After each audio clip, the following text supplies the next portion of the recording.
پچھلے جمعۃ المبارک پر جو چند ایک معروضات عرض کی تھی وہ اس حوالے سے تھیں کہ ہر دور کے اندر انسانوں کو کچھ انویزیبل ایسی انٹرنل ٹربلز کا شکار ہونا پڑا جو ہمیشہ سے رہا، ہمیشہ رہے گا، اور وہ مختلف قسم کی ایسی روحانی بیماریاں ہیں کہ جو انسان کو پریشان کرتی ہیں۔ اس کا سونا، اس کا جاگنا، اس کا چلنا پھرنا، لوگوں سے ڈیلنگ کرنا، اس میں وہ کام کو سموتھلی سر انجام دینے میں رکاوٹ بنتی ہے، اور ان میں سے ایک بیماری جو ہے وہ ہے ڈپریشن۔ اس حوالے سے ہم نے چند ایک معروضات عرض کی تھی کہ ڈپریشن کی وجوہات اور اسباب کیا ہوتے ہیں، اس کی علامات کیا ہوتی ہیں، اور اسی موضوع کو تھوڑا سا ہم نے آج آگے بڑھانا ہے کہ آخر اس بیماری کا، ان تکلیفوں کا، پریشانیوں کا کیا کوئی مستقل حل ہے؟ عارضی طور پر سلیپنگ پل سے بھی تھوڑا بہت سکون مل جاتا ہے، عارضی طور پر کاؤنسلنگ کرنے سے بھی کچھ نہ کچھ ریلیف مل جاتا ہے، لیکن یہ کوئی مستقل حل نہیں ہے۔ آپ کو اگر وجود کے کسی حصے میں درد ہے اور شدید درد ہوتا ہے، آپ ایک پین کلر کھا لیتے ہیں، اور جب وہ کھا لی 2 گھنٹے، 1.5 گھنٹے، 1 گھنٹے تک اس کا اثر رہا، آپ کو ریلیف رہا، پھر جس وقت 2 گھنٹے گزرے پھر درد شروع ہو گئی۔ یہ مسئلے کا حل تو نہ ہوا نا۔ اسی طریقے سے یہ بیماریاں، تکلیفیں ہر دور میں رہیں، لیکن آج کے دور میں بہت زیادہ بڑھ چکی ہیں۔ اس کی وجہ یہ ہے، سمپل از دیٹ، کہ جس دور میں انسان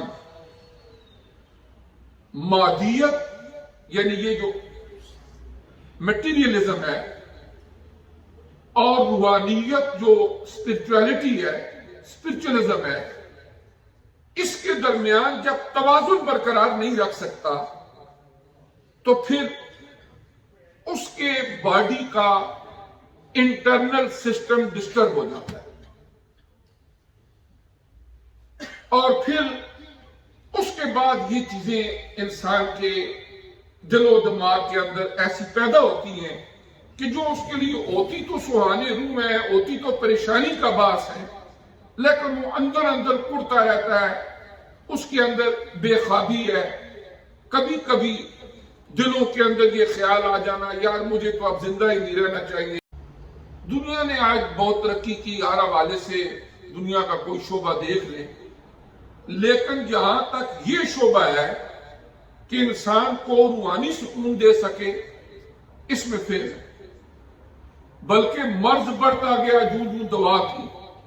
جتنی دولت کی ریل پیل بڑھی، جتنی زندگی کی آسانیاں بڑھی، جتنے سفر کے اسباب ہمارے بڑھے، اس سے کیا ہوا؟ جتنی خودکشیاں آج ہوتی ہیں شاید زندگی کے پہلے دوروں میں نہیں ہوتی تھی، اس سے یہ بھی چیزیں بڑھی۔ اب جس طرف میں آپ کو لے جانا چاہ رہا ہوں وہ یہ ہے کہ اس کا مستقل حل کیا ہے۔ پہلی بات جو ہمیں اپنے ذہن میں رکھنی چاہیے کہ اس زمین و آسمان کا، کائنات کا سارا نظام از خود نہیں بنا۔ چاند، سورج، ستارے خود نہیں بنے، درخت خود نہیں اگتے، انسان خود پیدا نہیں ہوئے۔ انسان کی غذا کے لیے ایک ایک نوالا، اس میں پتہ نہیں کہاں سے اجناس پیدا ہو کے آتی ہیں، وہ از خود نہیں بنی، ان کا کوئی بنانے والا ہے۔ اور وہ ازل سے ہے، ابد تک ہے، ہمیشہ ہمیشہ ہے، اور وہ ہے اللہ تبارک و تعالیٰ کی ذات۔ یہ وہ بنیادی عقیدہ ہے جو ہمیشہ سے ڈے ون سے جب اللہ نے آدم علیہ السلام کی تخلیق فرمائی، یہ عقیدہ توحید ان کو عطا فرمایا، اور آخری نبی آقا نامدار مرشد قلب و نظر حضرت محمد مصطفیٰ صلی اللہ علیہ وسلم تک اس عقیدے کی ترویج کرتے رہے، پرچار کرتے رہے، اور انسانوں کو بتاتے رہے کہ تم کون ہو اور تم نے کہاں جانا ہے، اور تمہاری زندگی کی وہ کون سی سٹیج ہے جس سے تم اب گزر گئے۔ اب جہاں تک تعلق ہے روحانی تسکین کا، اللہ تبارک و تعالی نے وجود بعد میں بنائے، پہلے تو بنائی روحیں۔ یہ مادی وجود تو ایک ڈھانچہ چھوٹا سا 10 20 50 100 سال کے لیے ہمیں دے دیا، اور اس کے اندر اس روح کو امانت کے طور پر رکھ دیا گیا۔ یہ تو عارضی ہے، جب دفن بھی کر دیتے ہیں، کئی جگہ آپ کو دیکھا ہوگا جب قبرستان میں وہ قبریں کسی وجہ سے، بارش کی وجہ سے، آج کل پاکستان میں اللہ تعالیٰ معافی دے، بہت برے حالات ہیں، اللہ پاک فضل فرمائے، کئی قبرستان ہیں وہ بھی پانی میں بہہ گئے۔ اب وہاں پر جو قبروں کے آثار نظر آتے ہیں، انسان کا یہ جتنا تر و تازہ ہمارا وجود ہوتا ہے، یہ آہستہ آہستہ کر کے اکثر و بیشتر ایسے ہی ہوتا ہے۔ کچھ اللہ تعالیٰ کے بندے ہیں جنہیں اللہ پاک سلامت رکھتا ہے، اللہ کا فضل و کرم ہوتا ہے۔ ادروائز جب آپ دیکھتے ہیں کہ ڈھانچے رہتے ہیں، بعض اوقات ہڈیوں کے ڈھانچے بھی بہت بوسیدہ ہو جاتے ہیں۔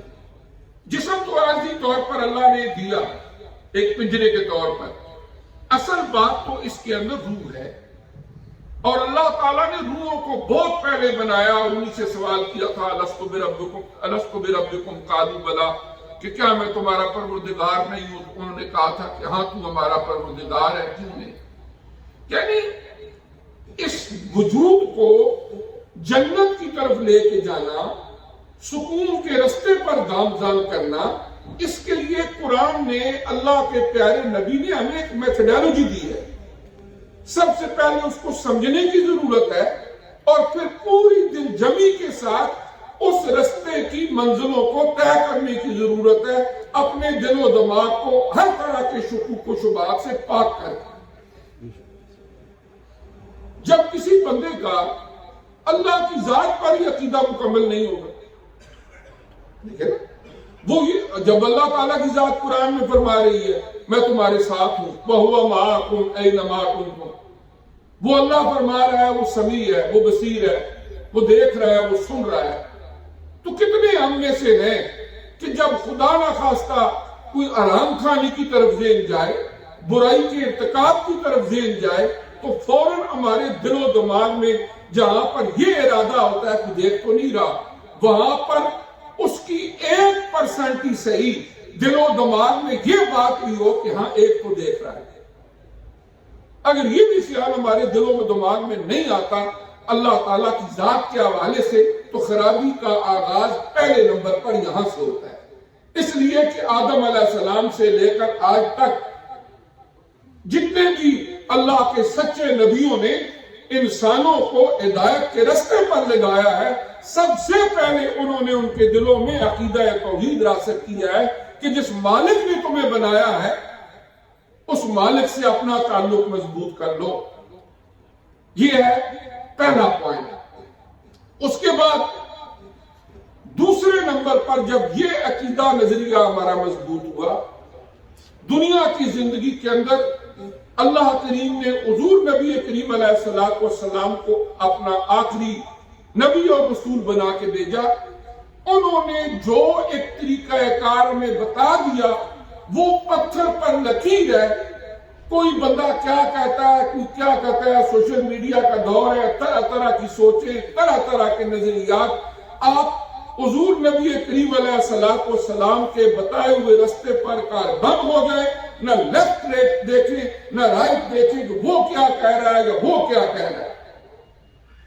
یعنی دوسری منزل کہ نبی کریم علیہ السلام کی اتباع اور اطاعت کو اختیار کرنا۔ تیسرے نمبر پر جو اللہ کی مخلوق اس زمین پر بس رہی ہے، وہ کوئی بھی ہو، وہ مسلمان ہے یا غیر مسلم ہے، وہ پڑوسی ہے یا پڑوسی نہیں ہے، وہ رشتہ دار ہے یا رشتہ دار نہیں ہے، انسانیت کی بھلائی چاہنا یہ ہمارے دین کا پہلا درس ہے۔ انسانیت کی بھلائی چاہنا، مومن بندے کو یہ فرمایا گیا کہ تم نے انسانوں کی بھلائی چاہیے۔ انسان تو چھوڑو، حیوانوں کی بھلائی۔ ہم تو اپنوں کی لیگ پولنگ کرتے، ہم تو ہر وقت مثال کے طور پر میں بات کرتا ہوں کہ کسی بندے کی کوئی بھلائی ہے، مثال کے طور پر اللہ نے اس کو کوئی خوبی عطا فرمائی ہے، کوئی نعمت عطا فرمائی ہے، کتنے لوگ ہوں گے کہ جو اس کو شیئر کریں گے یا خوش ہوں گے، اور اگر خدا نخواستہ کسی کا کوئی برا وقت آ جائے یا کسی کے بارے میں بدنامی کی تہمت لگ جائے تو 10 منٹ کے اندر پوری دنیا میں وہ ویڈیو وائرل ہو جائے گی، او جی اس نے یہ کر دیا، اس نے یہ کر دیا، تاکہ اس کی بدنامی اندر کے وہ سارے جو اس کے بارے میں ہمارے دلوں کے اندر چھپے ہوئے اور دبے ہوئے منفی جذبات ہوتے ہیں، ان کو بھارنے کا وقت آ جاتا ہے، طرح طرح کی اس نے یہ کر دیا، اس نے، بلکہ یہ تو چھوڑیں، اگر کسی میں کوئی عیب نہیں بھی ہے، سنی سنائی باتوں کو آگے ہم شیئر کرتے ہیں، صرف ایک انسان کو ٹیز کرنے کے لیے، تکلیف دینے کے لیے۔ تو آج کیونکہ ہمارا موضوع یہ ہے کہ ہمارا روحانی سکون غارت کیوں ہے، ایک مومن بندہ کیوں ڈپریشن کا شکار ہو، جس کا اللہ کی ذات پہ پختہ عقیدہ ہے، جس کو اللہ نے عبادات کی صورت میں روحانی تسکین کا ایک جامع پروگرام عطا فرمایا ہے، وہ کیوں ان چیزوں کا شکار ہو؟ اس مسنگ لنک کو تلاش کرنے کی ضرورت ہے کہ جو ایک مسلمان ہم سے شاید کہیں گم ہو گیا ہے یا اپنی لاپرواہیوں اور دنیا کے معاملات کے اندر بہت زیادہ مگن ہونے کی وجہ سے ہم اس کو اگنور کر چکے ہیں۔ پھر اس کے بعد اگلی بات، گناہ ایک ایسی وبا ہے کہ حضور علیہ السلام نے فرمایا جب بندہ ایک گناہ کرتا ہے اس کے دل پر ایک کالا داغ لگ جاتا ہے، بلیک سٹین اس کے دل پر لگ جاتا ہے، دوسرا گناہ کرتا ہے اور لگ جاتا ہے۔ جب وہ گناہوں کو اپنا وتیرہ بنا لیتا ہے، کرتے کرتے اس کا دل سیاہ ہو جاتا ہے، پھر اس کو نیکی اور بدی کی تمیز نہیں رہتی۔ اب کیا ہوتا ہے؟ شیطان اس پر حاوی ہو جاتا ہے، پھر اس کی سوچ کے اندر ایک ایسا منفی پن آ جاتا ہے کہ نیکی کی طرف جانا پہاڑ نظر آتا ہے، اور گناہوں کے رستے پر جانے کے لیے وہ بڑا خوشی خوشی چلا جاتا ہے۔ ایک نماز اپنے گھر سے اٹھ کے مسجد میں جماعت کے ساتھ پڑھنے کے لیے اس کو فیل ہوتا ہے کہ رستے میں پتہ نہیں کتنے پہاڑ ہیں جن کو سر کرنا ہے، کوئی بات نہیں، وضو کرو، گھر ہی پڑھ لو۔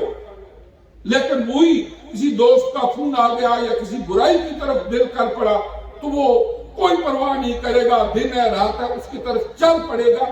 یہ کیفیت بندے میں کیوں پیدا ہوتی ہے؟ جب بندہ گناہوں کی لذتوں سے اس قدر اپنے آپ کو سرشار کر لیتا ہے کہ اس کے دل کے اندر وہ سیاہ نقطے اتنے لگ جاتے ہیں کہ شیطان اس کی بات دور سنبھال لیتا ہے، اور پھر شیطان جدھر چاہتا ہے اس کو لے کر جاتا ہے۔ اب اس کے بعد کیا ہے کہ گناہ کیا ہے؟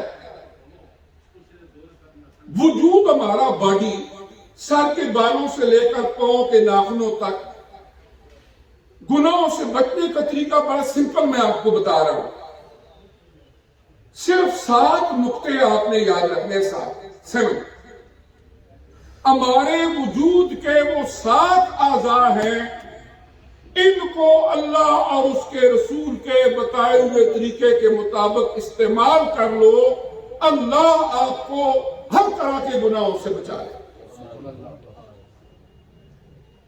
اللہ نے ہماری باڈی کے اندر 7 آرگنز ایسے رکھے گئے، آپ ہر ایک پر نظر رکھو ہر روز، اور اس نقطے کو یاد رکھنا کہ میرا یہ والا عضو کوئی گناہ تو نہیں کر رہا، اللہ رسول کے بتائے ہوئے راستے کے الٹ تو نہیں جا رہا۔ اگر آپ نے ان 7 اعضاء کی حفاظت کر لی، اللہ آپ کو ہر طرح کے گناہوں سے بچا لے۔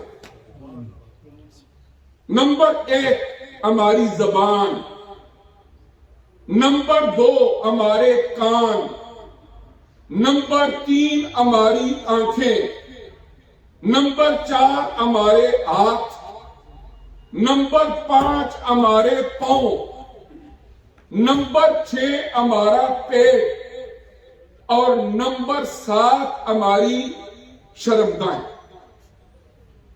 ہماری زبان، ہماری آنکھیں، ہمارے کان، یہ 3 اعضاء، ہاتھ، پاؤں، ہمارا پیٹ، 6 اور 1 ہماری شرمگاہیں۔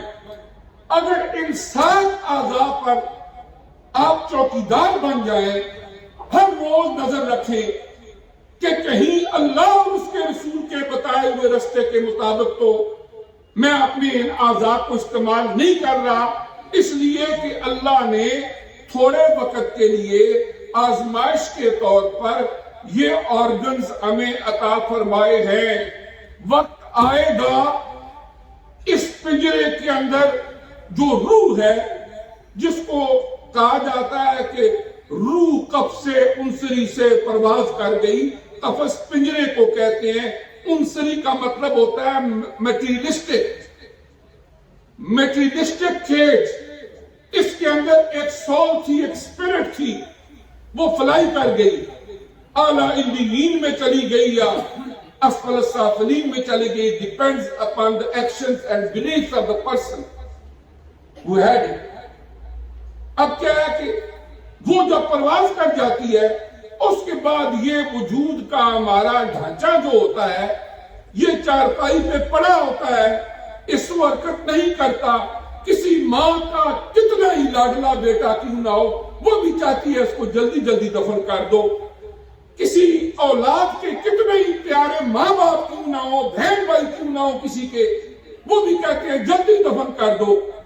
جنہوں نے ہمیں پالا تھا، جن کی گودیوں میں پل کے آپ اور نوجوان ہوئے تھے، بہت سارے وہ ہیں آج وہ آسودہ خاک ہو گئے، رہنا میری بھی نہیں، رہنا آپ میں بھی نہیں۔ خدا کے لیے اس دنیا کی زندگی کے مقصد کو سمجھ لو، بہت بڑی بربادی ہے اگر ہم دنیا کی زندگی کو گنوا کے یہاں سے چلے گئے۔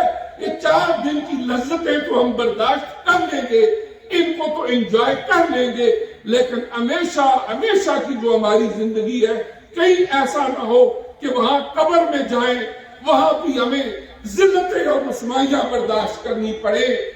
برزخ کی زندگی قیامت تک رہے گی، وہاں پر بھی ہم رسوا ہوتے رہے۔ 50,000 سال کا قرآن فرماتا ہے قیامت کا دن ہوگا جس کے اندر ہماری کئی زندگیاں سب ہو جائیں۔ قرآن فرما رہا ہے 50,000 سال کا ایک دن ہوگا، وہ بھی ہمیں وہاں پر بھگتنا ہوگا۔ وہاں پر ہمیں حقوق اللہ کے بھی جواب دینے ہوں گے، حقوق العباد کے بھی جواب دینے ہوں گے، اپنے عقائد، نظریات، سوچ، فکر، اپنے اس باڈی کے ایک ایک عضو کے استعمال پر جواب دہ ہونا پڑے گا۔ وہاں کی ذلتیں اور رسوائیاں اگر ہم دنیا سے اللہ اور اللہ کے نبی سے تعلق خوشگوار رکھ کے نہ گئے تو وہاں پر پھر ہو سکتا ہے ہمارے لیے بہت بڑے مسائل پیدا ہوں۔ آج یہاں دنیا کے اندر چھوٹی چھوٹی مشکلوں سے چھٹکارے کے لیے طرح طرح لوگوں سے ہم کنسلٹیشن کرتے ہیں، یا کہیں ایسا نہ ہو کہ پھنس جائیں، آپ مشورہ دیں کیسا ہو، اس کی میتھڈالوجی کیا ہو، اس کا طریقہ کار کیا ہو، تاکہ میں آگے کوئی ایسا نہ ہو کہ کہیں سے کوئی میرا مواخذہ ہو۔ تو وہاں جو اتنی لمبی زندگی ہم نے گزارنی ہے، دنیا کی زندگی کو اچھا گزارو گے، اللہ یہاں بھی سکون دے گا۔ خدا کی قسم سکون کی نیند آئے گی، سکون کے ساتھ اٹھو گے، لوگوں کو ملو گے، تمہارے چہرے پر مسکراہٹ ہوگی۔ یہ ڈپریشن، یہ اینگزائٹیز، یہ ٹینشن، اس کا مومن بندے کے ساتھ کوئی تعلق نہیں۔ بڑے بڑے اللہ کے ولی، نہ انہوں نے ان کے بینک بیلنس تھے، نہ ان کے پاس محلات تھے، ایک اجرے کے اندر زندگی گزار دی۔ حضرت داتا علی اجویری رحمت اللہ تعالی علیہ افغانستان سے آئے، ڈیرا ڈالا راوی کے کنارے، وہاں ایک اجرے میں ساری زندگی گزار دی۔ کروڑ انسانوں کے دلوں میں آج بھی ان کی محبت تازہ ہے۔ جن لوگوں نے اس رستے کو اختیار نہیں کیا، بڑے بڑے دانشور، بڑے بڑے فلاسفر، بڑے بڑے دنیا دار، جنہوں نے اپنے لیے پتہ نہیں کیا امبار اکٹھے کر لیے، آج دنیا میں ان کا نام و نشان بھی نہیں ہے۔ ان کی اولاد میں سے بھی کوئی انہیں یاد نہیں رکھتا، یہ وہم ہے۔ آج کی تاریخ نوٹ کر لیں اگست کی، اگر فرعون کو پتا ہوتا کہ اس طرح کچھ لوگ آج کی اس تاریخ کے اندر اگست کے مہینے کے اندر یہ کہہ رہے ہوں گے کہ آج فرعون کو دنیا کے اندر اپروکسیمیٹلی 7 بلین لوگوں کے اس پلانٹ کے اندر آبادکاری ہے، کوئی ایک بندہ مجھے بتا دو جو کہتا ہو فرعون was a good man, he was a nice person. No! مصر میں وہ پیدا ہوا، مصر کے اندر 1600 سال تک فرعون مصر نے بنی اسرائیل پر ظلم و ستم برپا کیا، وہاں پر معاملات اس نے بنائے، بڑا کچھ کیا، دنیا سے چلا گیا، ملٹی ملینئر تھا جب دنیا سے گیا تھا، لیکن آج دنیا کے اندر کوئی ایک بندہ اس کو اچھا نہیں کہتا، بلکہ ان کے نام گالیاں بن چکی ہیں۔ اگر کسی بندے کو باہر کھڑے ہو کر آپ کہیں ہو تو فرعون ہے، وہ اینٹ اٹھا کے سر میں مارے گا کہ مجھے فرعون کہا، کیوں کہا؟ یہ تو گالی بن گئے ان کے نام۔ یہ عبرت ہے ہمارے لیے۔ اللہ کے نبیوں نے جو میتھڈالوجی بتائی، جو طریقہ کار بتایا، اس کو چل کے یہ چھوٹی موٹی بیماریاں جو ہمارے لیے سوانے روح بنی ہوئی ہیں، پریشانیاں بنی ہوئی ہیں، یہ کچھ بھی نہیں ہے۔ اس کا طریقہ ایک ہی ہے کہ لیفٹ رائٹ ادھر ادھر الجھنے کی بجائے اللہ کی ذات پہ پختہ عقیدہ رکھ کے اللہ کے بتائے ہوئے رستے جو آقا علیہ السلام نے اسوہ حسنہ کی صورت میں ہمارے سامنے پیش فرمایا، اس کو اپنا لو۔ یہی آپ کے لیے ایک سیف ایگزٹ ہے اس دنیا کے دروازے سے باہر نکل کے آگے برزخ، اس کے بعد آخرت، قیامت اور ان لامحدود عرصے کے لیے جو ہم نے وہاں زندگی گزارنی ہے، وہاں آسودگی کے لیے صرف ایک رستہ ہے، اس کے علاوہ اور کچھ نہیں ہے۔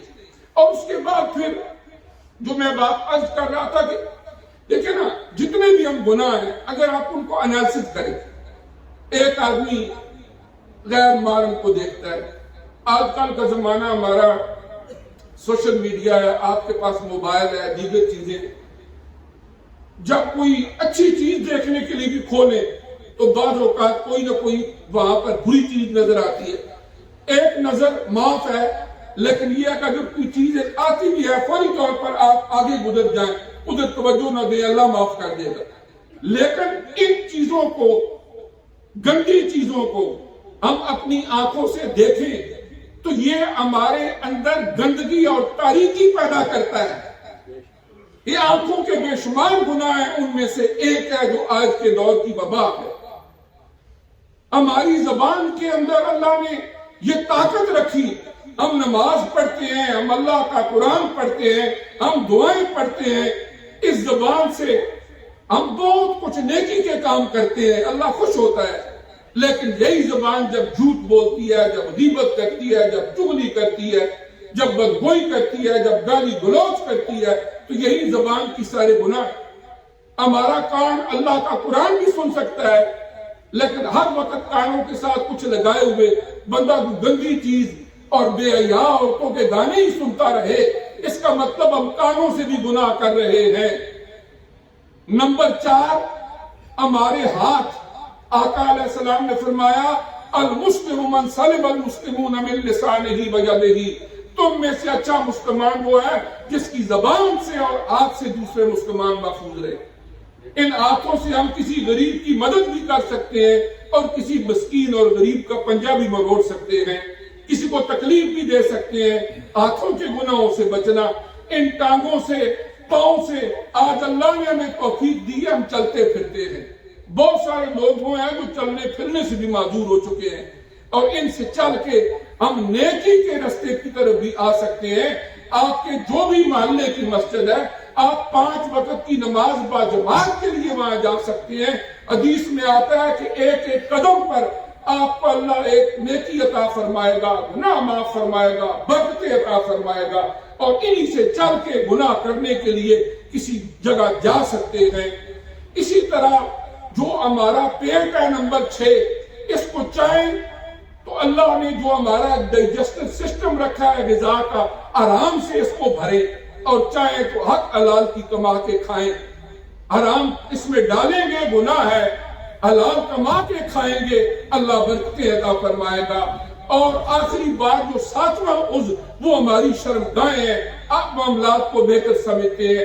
اللہ نے ہماری تمام خواہشوں کو جائز طریقے سے فطرت کے مطابق پورا کرنے کے لیے اجازت دی ہے, اور اس طرح کے غیر فطری اور اللہ کے خوشنودی کے علاوہ اس کی ناراضگی والے راستے پہ اگر جسم کے اعضاء کو استعمال کریں گے تو یہی تو گناہ ہے. ہر وقت بندہ سوچتا ہے میں کس طرح گناہ سے بچوں.